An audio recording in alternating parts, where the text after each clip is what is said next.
thank you for coming, Paola, and it's great to meet you. So please introduce yourself, because most people from my channel will not know you, and what you're doing, and yeah. Well, thank you, Michael. My name is Paola Harris. I'm Italian. I'm an investigative journalist. Most of my work has been done in Europe, and I lived in Europe in Rome, Italy, from 1992 to 2007 when I moved back to the United States. And I've done several cases, and one of the reasons that we're speaking today was one of the cases that I have done was the Billy Meyer case, because I lived in Rome and it was very easy to get to Hinterschmidrüti in Switzerland. And I went with two of my colleagues, two ufologists, and we did it as a semi-vacation because we didn't know what to expect. And we were invited to go, and I want to tell the general public that it is open on Sundays because we were invited to go by a member of FIGU. And so because I do field research, I needed to see for myself the area. And of course, I was hoping to speak to Billy. I did have interaction with Billy, and I can talk about that, but never interviewed him. Now, I must say, before I did this, I had come to the United States, to Boulder, Colorado, where I lived, and I had called Wendell Stevens on the telephone. And I said, Wendell, before I do this story, tell Billy I'm coming, and then I need to know your experience with this case so I know what the proper questions are to ask Billy if I could ever interview him. And so I flew to Tucson, Arizona. I spent 5 hours in the airport with Wendell. He proceeded to tell me all the details of the research that he and Britt and the elders did. Now, I already knew Jim Dilatoso. I knew him from the Phoenix Lights case. So when he's mentioning people in the field, since I know most of the people, I had a background in this. And I had a background in going to do this because I can't just go cold, and like most of my cases, I have to either read the person's book or I have to meet the person to be able to answer intelligent questions. I can't just be floundering around. And before I go into this, I will tell you that what I'm sharing with you is that this is data collection for me. I've written 7 books, and they're all interviews word for word. My biggest story was Colonel Philip Corso, who with Bill Burns wrote The Day After Roswell, but that was not his original manuscript. So when I did the Corso story, he was working in the Pentagon under General Trudeau. He came out in the 50th anniversary of Roswell in 1997 saying that Roswell was real and they had back engineered the artifacts. So for me, that turned the page for data, because here's somebody who worked in the Pentagon, here's somebody who had the artifacts, here's somebody who was the real deal, and he was coming forth with the truth. And this always shocks me, because 1997 is when Colonel Corso, told the story, and now we're in 2024 and everybody's looking at disclosure. Well, that was in 1997. There was a lawsuit against The Day After Roswell. So Colonel Corso spoke in Italy because I brought him to Italy. I was living in Italy. And he did 2 major conferences, one in Pescara and one in San Marino, which is an independent republic. The whole world was there, scientists were there, and so forth. So I had done that, and that was data. The other data... Why didn't he talk in America? Because it was a lawsuit against the book, and when you have a lawsuit, your lawyers tell you can't talk. Okay. You can't go on a show and say anything. Yeah. And that's the way to shut something down, by the way. Yeah. That is one of the ways to stop a story. You either do a lawsuit or you have a scandal, one or the other. You can think of a whole bunch of ways, but... They are mechanisms for which the people that are directly involved are shut down or can't speak. Yeah.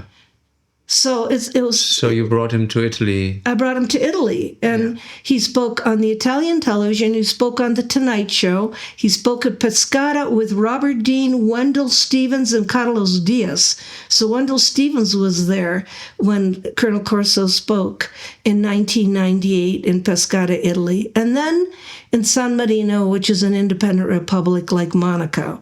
And that was an international conference. That had Boris Shirinov from Russia. It had Messin from Belgium. It had the representative from France.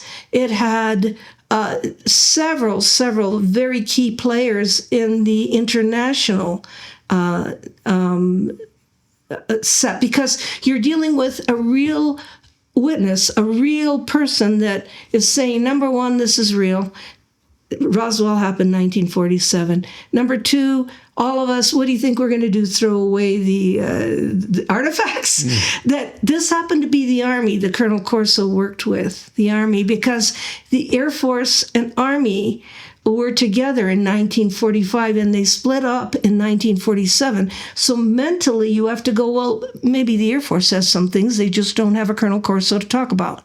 Because one of the arguments about the back engineering was it's already in the mainstream. Well, it's already in the mainstream if the contracts were given by military. So Colonel Corso said, and he always used to repeat, the reason why we did this was so we could get contracts for this technology to enhance the competitive edge of the Army. So you got to remember, we're just dealing with Army with Colonel Corso. And the whole Corso story for me has been a series of synchronicities. I went to Roswell, I met him, brought him to Italy. Colonel Corso's story, made me a personality in Italy because I did the investigative journalist work there and in Europe. And then later on in my career, I worked with Jacques Vallée on the Trinity case, which is a crash in 1945 in a place called San Antonio, New Mexico, 13 miles away from the Trinity site, and 3 miles away from where Oppenheimer had his cabins at the L Bar, behind the L Bar and Cafe. So I started working on this, but I had read about it in Italy. When I moved to America in 2007, Synchronicities, the pilot that flew over that area, his son called me and told me about the two little boys that had seen the crash, that had seen the beings, and that had lived through the week-long recovery. So I started working on it by myself. And because there was metal involved, 5 years later, Jacques Vallée called to me and said, I'd love to work with you on this case. And then consequently, we wrote the book about the Trinity case, which was before Roswell. It was 1 month. It was August 16th, 1945, 1 month after the atomic bomb. So I'm convinced everybody knows this reality. Everybody knows. If Oppenheimer and Einstein were there and were having problems with sightings, and how do we know that? There is a letter which I'm giving you to translate it into whatever language by Einstein as part of the MJ-12 documents, which has been forensically, linguistically validated. This Oppenheimer, who was the scientist from the Manhattan Project, and Einstein talked to President Truman about the problem with UFOs.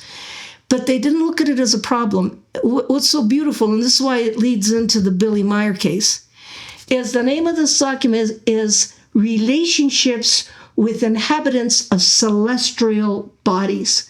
So they're taking it for granted there's got to be a relationship. They're not little gray aliens, they're people, and they have culture. And what they suggest in this, and you can talk more about this yourself when you translate it, is that we needed to create not the United Nations because it couldn't handle it, but a supra-United Nations for diplomatic reasons. And they wrote it to President Truman, but when I saw the date, and the date is June of 1947, and Roswell happened in July of 1947. They're talking about another crash. Yeah, sure. So I'm hoping that you'll you'll talk at length about this because it was written by Einstein. This particular document was written by Einstein because they knew. I keep saying people knew. They know. They definitely know. Yeah. And so what was great about this, what's great about what we're going to talk about today is that we have to look at all the data, all of it. And in the 50s and 60s, the contacts were humanoid space brother. They call them space brothers at the Giant Rock Group. And yeah, but the military decides. I talked with Billy about it, that like in 1991, there's footage from the space shuttle where you see an object in lower orbit in outer space, and like a streak of light is shooting at it from the Earth. It's not coming from outer space. And it zigs away into just a split second earlier, it zigs into space. And so the military is chasing extraterrestrial spacecraft to get access to this technology. And this is really a huge problem which the world doesn't know about at all, that the military is doing basically it's warfare behind our backs. And Billy said, well, yeah, we should kind of try to open up a line of communication and talk first and not go to war first or shoot first and then ask questions later. But it's exactly what you say. It's like this criminal bunch took over and just tries to get the competitive edge in the military. That it's all about getting access to technology and not about establishing contact and kind of like super United Nations, that they would communicate with them and start. Would have a diplomatic. But they don't think that way. No, they think in war. But President Eisenhower, before he left office, and I would replay that speech, said before he left office, he said, beware of the military-industrial complex. Right. And that's where it came from. It's before nobody used it. The people weren't even aware that this complex existed, really. There was the military and there was the industry, but that they're closely interlinked for a long time already. That term he coined in that speech. And I think it's a very, very good term. It's a whole secret. When I met Corso, I thought, why can't they tell the truth? Is it religion? What is it? And I realized it was money. After I met Corso, I realized, well, they can't. Because if they tell the truth, they'll say that since 1945 now we know that they didn't throw away the craft. They didn't throw away the technology. Of course not. Logically, it's competitive contractors that need the technology, that get the technology. And it's also, like Stephen Greer says, is to keep a cap on the petrodollar. Yeah. Because if they could figure out how these things fly, they don't need gas and oil. Right. And the petrodollar game over. And that game over in the economy of the planet. So I suggest people just use logic. Well, I wouldn't say game over for the economy, but game over for their game, of exploitation. And it would shift the power towards people and other people. And they would lose power. And they don't want that. They're obsessed with power. Well, it's who has the most toys. Yeah. It's whatever country has the most toys and the most the most technological edge. The only thing is, I see it. I'll tell you how I see it. I see it as a game of chess, and you can only win if you have checkmate constantly. If I have a bigger bomb than you, and then I get the bigger bomb, it's checkmate, checkmate, checkmate, because there's no winning. This is a no-win situation. Absolutely, but they don't care about that as long as they get their contracts, make money. And now the big scare is like, they're opening up for the topic.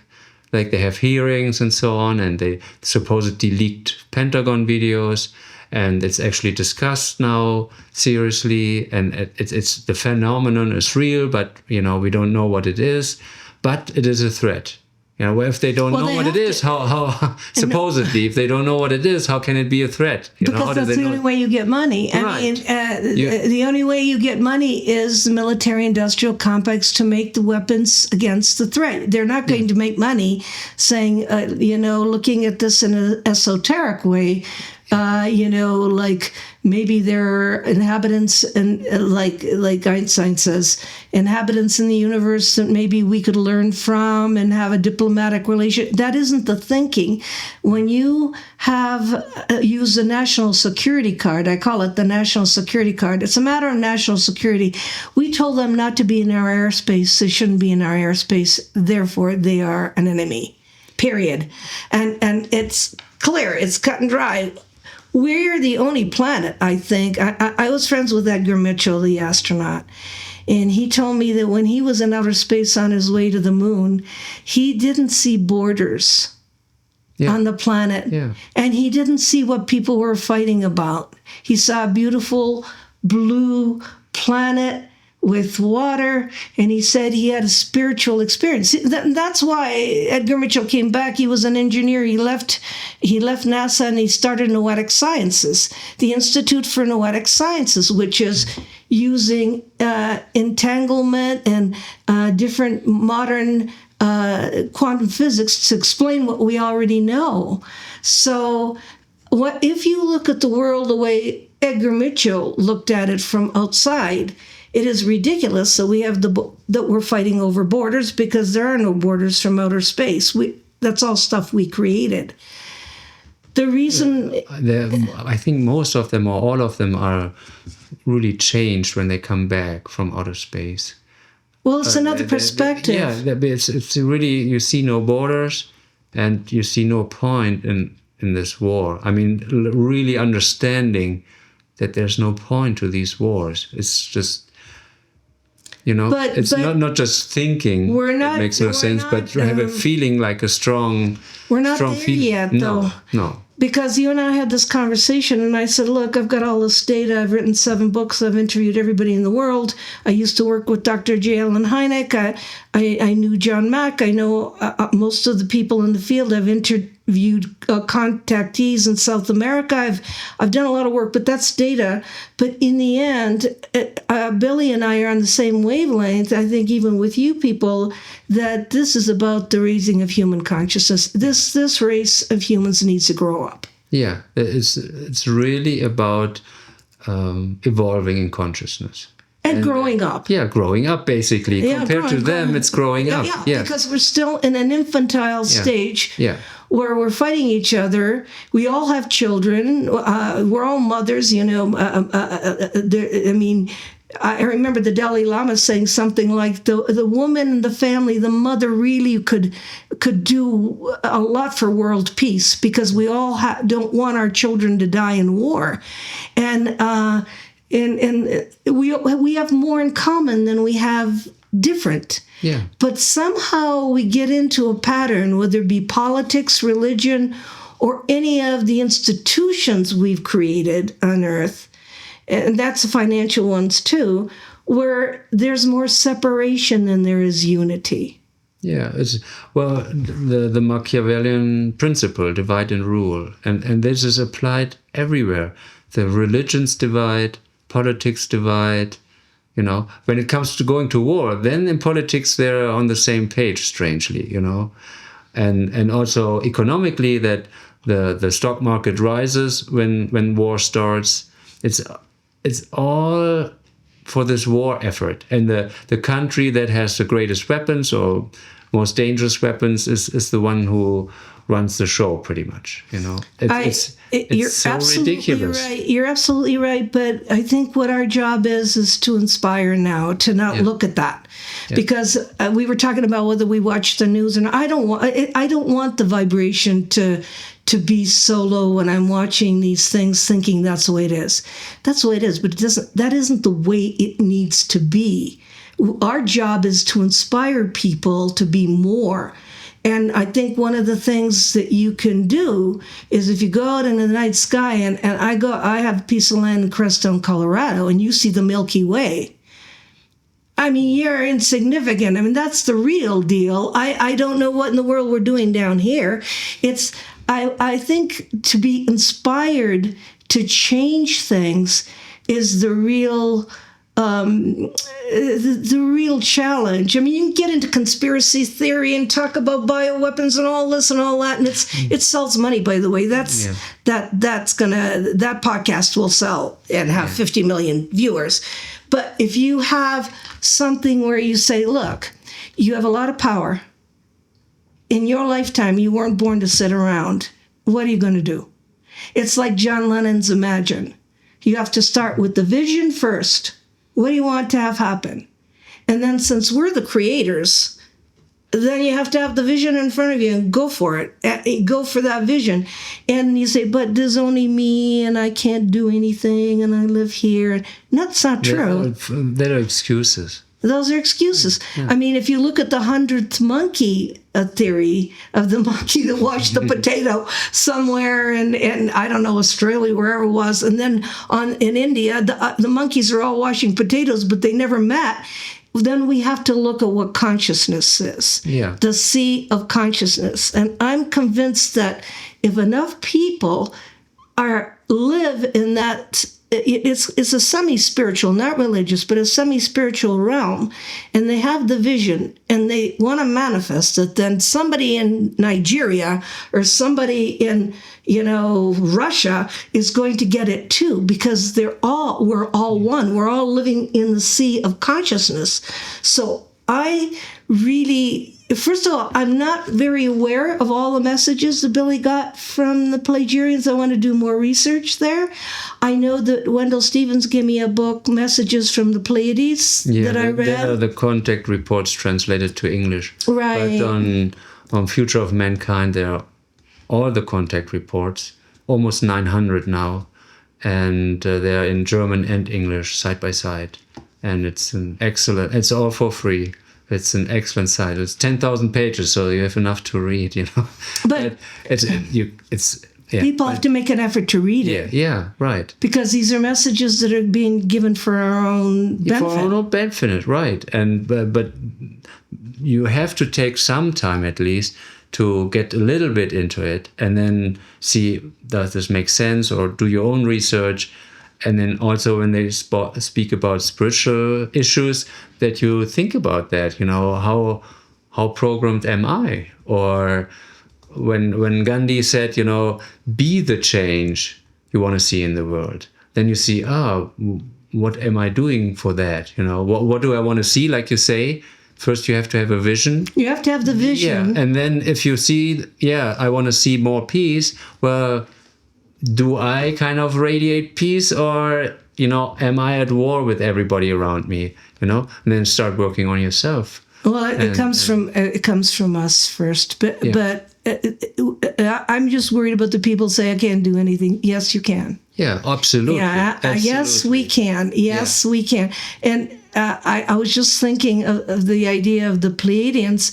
People don't understand this, but Spielberg knew about the Pleiadians because when he did Close Encounters of the Third Kind, it was in Devil's Tower, Wyoming, and the white people call that tower Devil's Tower, but the real name of that tower is the Bear Mountain, and it was the Lakota Sioux, and the legend around that, because the indigenous people know the truth, believe me, is that the bear was chasing the seven sisters, or the seven sisters of the Pleiades, up the mountain, and he was scratching up the side of the mountain with his claws, and he was chasing them in the sky. So the idea that the Pleiades, the seven sisters, are not only reflected in Devil's Tower, which I hate calling it. Yeah. I also was in Peru, in Chavan, and I saw the cups of the Pleiades filled with water, representing the Pleiadians, that the indigenous people in Peru were already looking at the Pleiades and were already getting their inspiration from being initiated in the original truths, which are not changed in modern day world.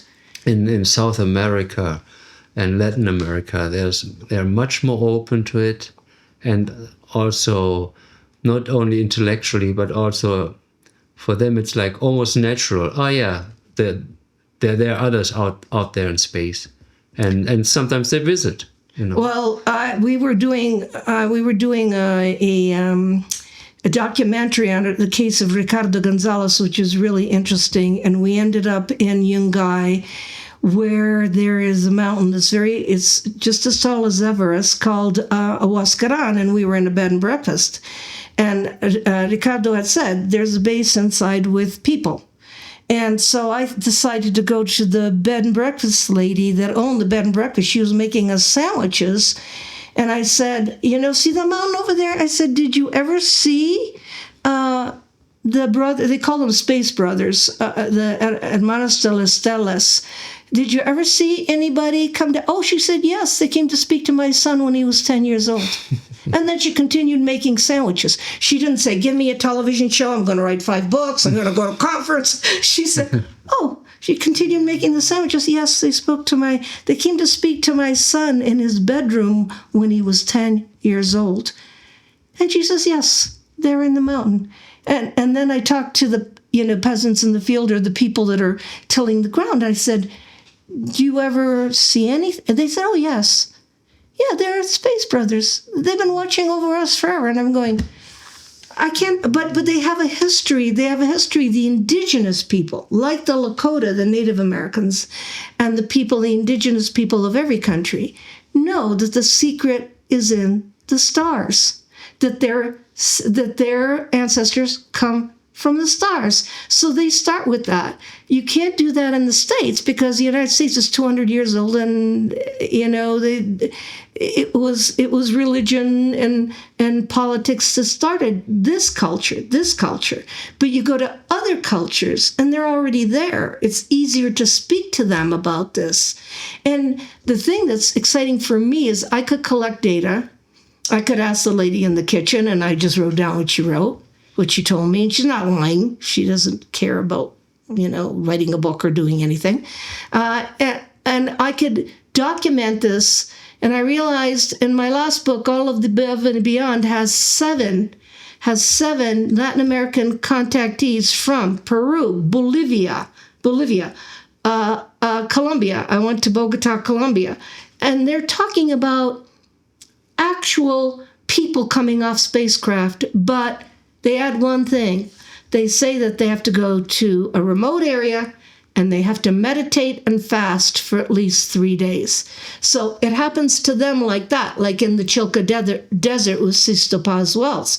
But he wasn't alone. He was with 10 other people. I mean, it's not one guy. It was 10 other people that saw the craft land and the people inside the craft. So it's pretty amazing to me, because it's multiple witnesses after some days of meditation. I have to ask what kind of meditation they did. And in that particular case, it was mantra. It was Om. Mm-hmm. Yeah, very good. So I have to learn how they do it in other countries. Yeah. Well, what kind of information did they receive? Or, I mean, they saw them, but was there also some kind of communication? Yes, that we're all related. Yeah. That we're all one, that we're all related, that the last one that I went to was in the Valle de la Luna in Chile, and I was with a group of 200 people. I saw the ship stop after 2 hours of meditation, but the message was that the planet is in ecological trouble. Yeah. And the message was given to Ricardo that be careful of water. They said flooding, hurricanes, that water was precious on this planet, and we weren't taking care of the planet. That water, and I remember he was in tears, that the message was about ecological. Now, in the 50s and 60s, it was nuclear. We had Eugenio Siracusa off the, island of Sicily. who met with human type beings, and it was nuclear, come together, stop the. It's always come together. I mean, I think of the Beatles when I think come together over me. I think of the Beatles. I thought, whoa, I thought they were rock stars, but actually they were giving pretty heavy messages. Yeah. Hey Jude, imagine, come together. Let it be, But basically relax, let it be. Yeah, let it be. But they were involved with Maharishi at that time, with Indian philosophy. You have to look at the date, who they're involved with, where it's coming from. And I'm one of the people that says Billy was trained in India. He had his contacts in India. People didn't know that. They don't know anything about his background. Yeah. They know nothing. All I know is the pictures. And I go, no. These people are not going to pick somebody off the street. They're going to pick somebody who's ready to be able to disseminate a clear message because he's had the background already. Yeah. They don't know he was in India. They don't know his early days. Yeah, folks. Asket was 11 years, and she showed him a lot. That was at that time when he was also in India. But before that, from 5 years to 16 years old, he was in contact with Swart. And he was really like a true wise man. And he taught Billy so much. It's like unbelievable. And he told me one story which I find so hopeful.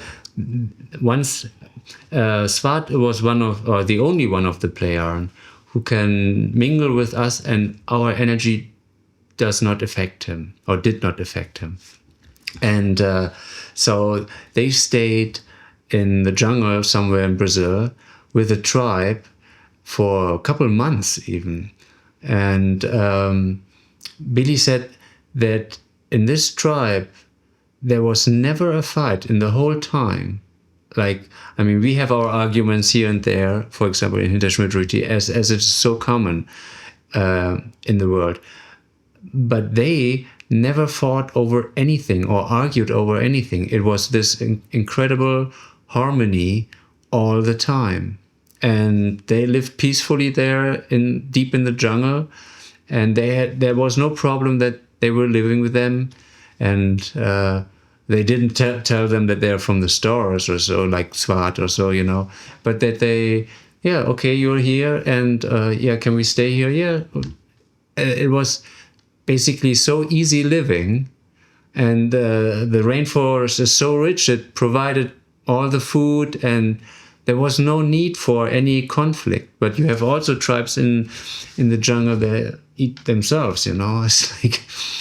It's so amazing, I said to Billy, this range of human behavior on this planet, that it's mind-boggling that there are people who are in the same forest, in the jungle there, who are so peacefully, and there's like another group just maybe 100 miles away or less who are so warrior-like, and it's all mental. It could be a test. It could be, I always thought, if there were other planets that were inhabited, that maybe they had a collective consciousness, which means it's almost a Christian consciousness. You do what's good for your brother.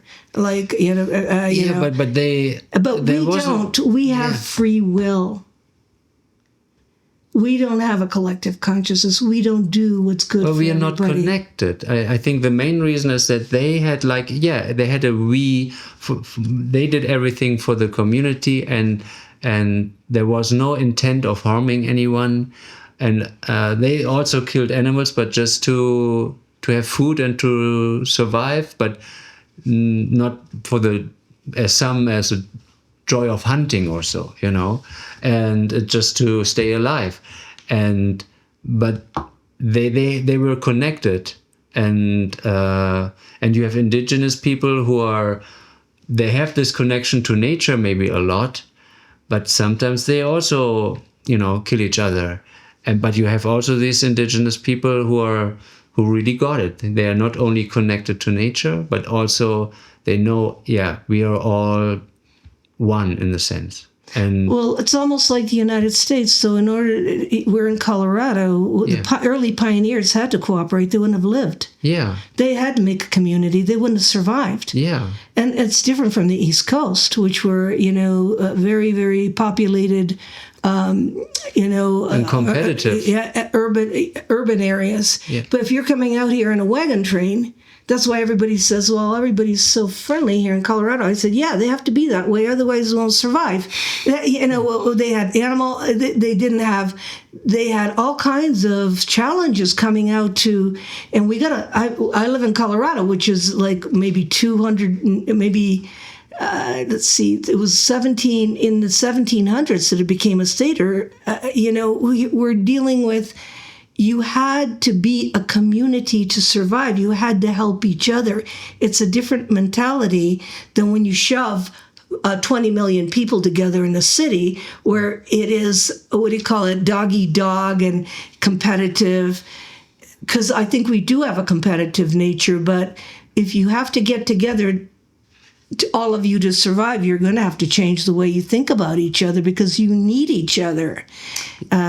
So that's a different kind of mentality. Yeah, this competitiveness, I think that was the example I just gave, that they didn't see each other in a competitive way. I don't think that is actually natural, but also that it's trained into us in school, the grade, you try to have the best grades, and then there's also this competitiveness with the other students, and it's everywhere, kind of, you're competing in business, they're competitors, and they where he lived with, when Billy lived with Swart, among them, he said, no, there was like, not that they were drugged all the time or so, No, but even in southern Italy, where my family's from, there's a lot more family-oriented community. Yeah.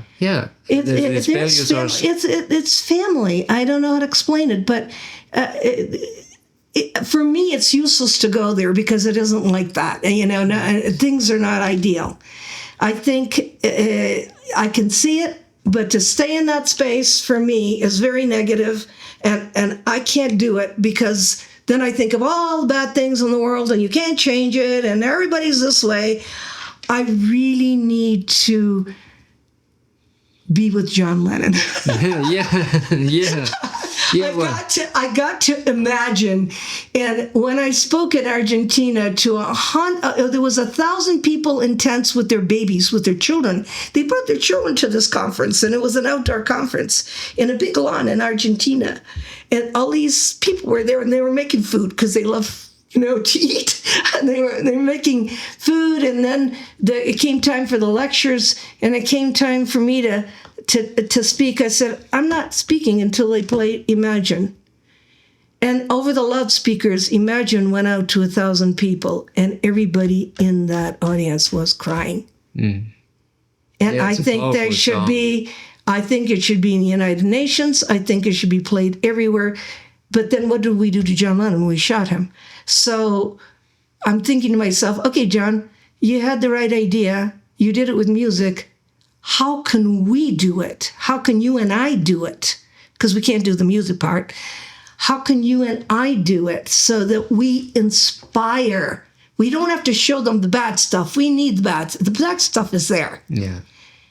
So then I thought, how can we do this?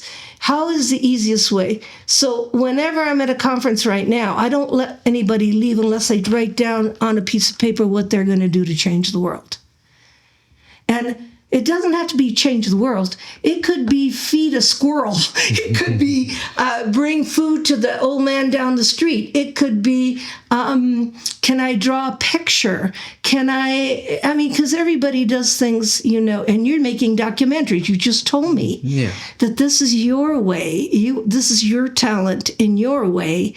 So may I encourage you, that's the space I want to be in, to encourage your listeners and your viewers to be active, not to sit in the pot of rot and to be discouraged, because it's going to be there anyway, whether you're there or not. But the fact that we were born in this time, we were born in these years of conflict and challenge, means that we are those lights that can maybe change one little tiny thing. I always say, my work, data is data. It doesn't really matter. Nobody reads it. Nobody cares. But if I can move the needle just a millionth of a millimeter to the right, and because I was born and I did this, then all of this work and all this fatigue and all the money I spent on all the research and everything is worth it. And I just have to share that with you because that's my view of research and what needs to be done here. Now, ironically enough, Britt Elders and Britt has supported me forever because Shirley MacLaine sees my work and she loves that I don't do the negative stuff or the conspiracy theory stuff. Yeah. She sees that I do a lot of inspirational stuff with the real people. I've had conferences on artificial intelligence. I've had conferences on ESP and remote viewing. I've had conferences on the early days of UFOs. I've had conferences on just different things that are data. And so Britt, when she told me that you guys were going to release this book again, she said, Paula, I know you went to see Billy. Would you endorse the book? No, that's the Figu book, or that's the American version or English version of. No, she released the two books that they released in 79 and 82. And she made out of these two books one book. Yeah, and she released it as a 45th anniversary edition. But with Billy's blessing. From Billy and also some of the messages. Yeah, but he wanted this done. Yeah, well, she did it basically, and then told Billy about it, and then he said, "Okay, I want to have 300 books." So she did it by herself. That was great. Well, and I think that, and also that Shirley. Shirley wrote the foreword, so that's great. That's like the first time I think that she officially kind of acknowledged, I was there, and I think it's a real case. He's telling the truth. She's in. I saw pictures of her in the early books, she's one of the people that validated it. However, that's how I got involved. I'm just telling you how I got. She called me. She said, "Would you endorse the book?" And I said, "Absolutely." Yeah. But I'm endorsing the book not because of opinion, but because I went there. Yeah. I saw Billy. Yeah. I interacted with the people, not because I don't do anything on opinion. What people say, "What do you think of this?" I said, "It's not about thinking. It's about, did you do the research and you come to a conclusion?" And so it's not a belief system. When you say, "Do you believe in UFOs?" I felt like saying, "What religion do you belong?" Belief belongs to religion. Data is data. Data means it's hard and fact. These are real photos. They've been examined. Britt and Lee and Wendell, God bless them, did 7 years of research with the top level people. And Jim, he had Jim Dilatoso. A lot of work, Yeah. Yeah. So just all the labs he contacted, he went through them like methodologically and so much work was put in just to get into the labs was really hard. And then, but then they did the work, and Jim said, nobody ever came back and said, "Oh, this is a fake." They said, "Well, we don't know what it is, but we can't find any fake," And then they made their estimate how the size of the object, but nobody came back and said, "Oh, this is faked, and here you can see," and so on. Well, there was no Photoshop until 1992, so I don't know what people are thinking. They should be doing their homework. Yeah. And the fact is that I talked to the people in the town, and they said they had seen craft too. So it that surprises me that they told you. Yeah, the owner of the bed and breakfast where I stayed, I stayed really close to his property. It was Yeah. down the street from his property. It's a bed and breakfast. It was, you could walk up to his property, and the bed and breakfast we stayed at they had a little restaurant too. Yeah. And because I do that, I'm an investigative reporter. This is not about believing anything. You don't believe. It's like you have to do the research. And then I told you the story that I went and Figu was there, and they asked me not to speak to Billy, and Billy was standing there staring at me because I think Billy had talked to Wendell and knew I was coming. But I was polite. I didn't want to go and do something that I wasn't supposed to do. But at 3:00 in the afternoon on the Sunday, they told me and my two counterparts, we're going to have a peace meditation. You can come back afterwards, but German is the perfect language, and you guys don't speak German, so you better go and come back. And they thought we were going to a restaurant or something, but we went down to the Semyazi meditation garden, and we started to meditate for peace too, because we figured we could do the peace thing too. Why are they doing the peace thing? And then I look over to my right and the fence, and there's Billy staring at me. I mean, staring at me. And of course, I'm not going to go over and speak to him when they told me not to. And within minutes, he walked back up the road. It was a gravel road, and he sent me Guido Musbrugger, the writer, the author of And Still They Fly, and I love that book. Yeah, that book is detailed. That book has everything in it. And Guido came down and he said, Billy sent me to answer your questions. He said, I speak really good English, and I was very grateful to Billy. But the fact that because when I saw him, I said, why isn't he at the peace meditation? It's like, why is he down at where we are? But he wanted very much to communicate with me. But it was one of those, diplomatic things where I wasn't going to overstep my bounds.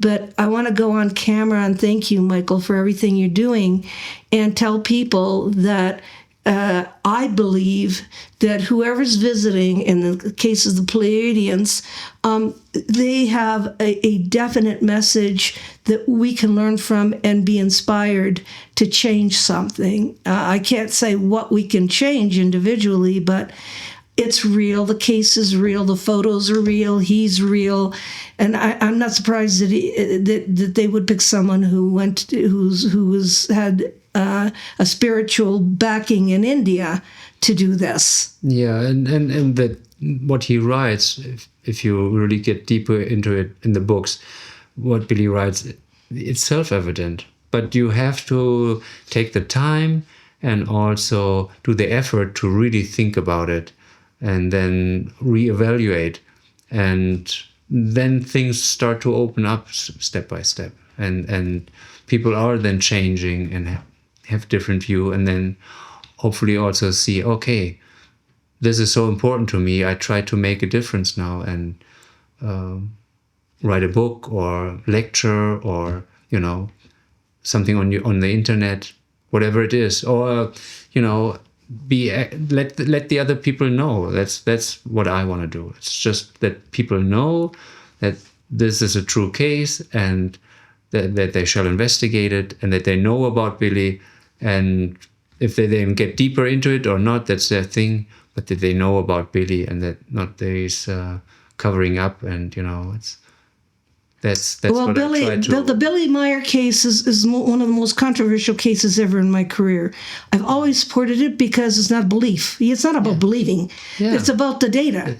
People forget the data speaks for itself, and the idea that the pictures are too clear is stupid. Yeah, too good to be true. What does that mean? What if a civilization wanted to be seen because they had a specific message, and the only way that human beings who are very primitive could understand is through photos? So the thing is that in the 1970s, you've got to remember this, in the 1970s, there's not only these photos. In Southern California, there's Paul Villa photos. There's so many photos of UFOs during the day, not lights. As I said, it was the most controversial case I had encountered. I've had more arguments about this, but it isn't about belief. Belief has nothing to do with research. It's about data. And if the data shows that this is real, then it's not about believing. It's about, well, it's real, if you can't wrap your mind around it, then you better get that something happened in 1970s in Switzerland, and then you have to ask yourself, why did they come here? Yeah. And what do they have to do with the human race? You have to ask yourself the important questions.